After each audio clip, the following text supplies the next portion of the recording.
Kalaro ko ito lagi pagka nasa trabaho ko. Ito palaging kalaro ko.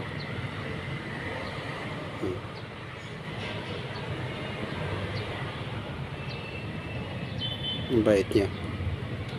Dati meron naka-video na siya, oh. Naka-video na dati ito.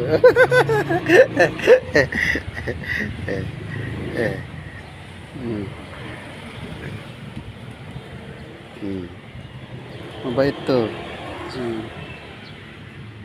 Lagi kong kasama ito pag nandito sa ako. Dumarating ako dito sa work ko.